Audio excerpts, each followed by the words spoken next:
سلام بچه، چطورید؟ امیدوارم که حالتون خوب باشه. اومدیم با هم گردونه پنجگان لژندری رو بکنیم.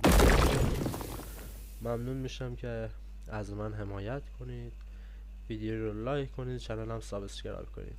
خب بریم که داشته باشیم. قبلا 60 دور من گردونه رو زده بودم.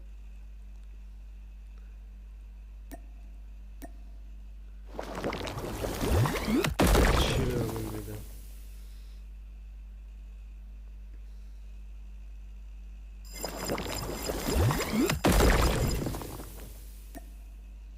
خب یه دونش رایگان افتاد. خوبه.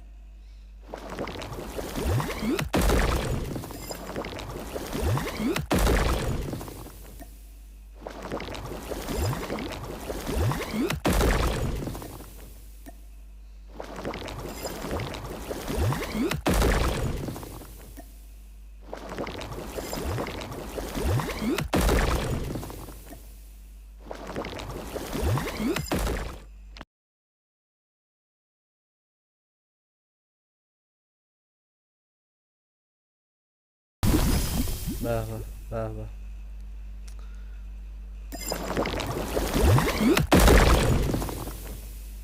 نمیدونم حالا یکی مونده با آخری بود یا آخری، ولی فکر کنم بود به 73 یا 74 گرفتیمش.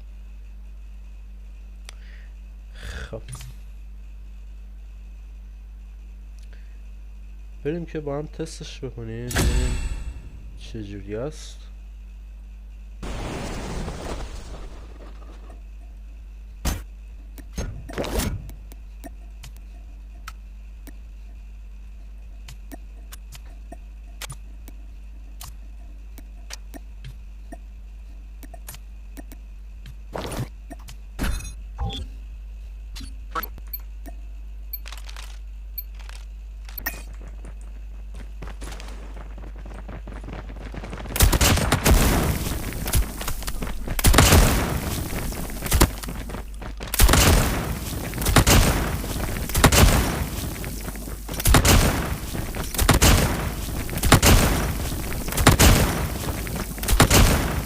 چه کیل افکتی داره.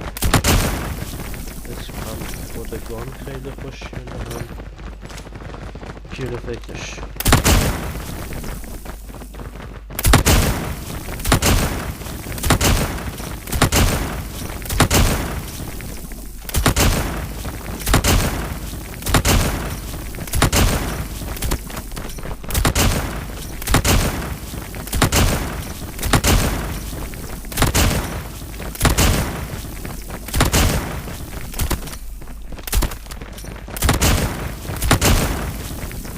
بچه به نظرم ارزش زدن واقعا داره. اگه کیارم ندارید و قصد زدن شاتگان دارید، واقعا ارزش زدن داره.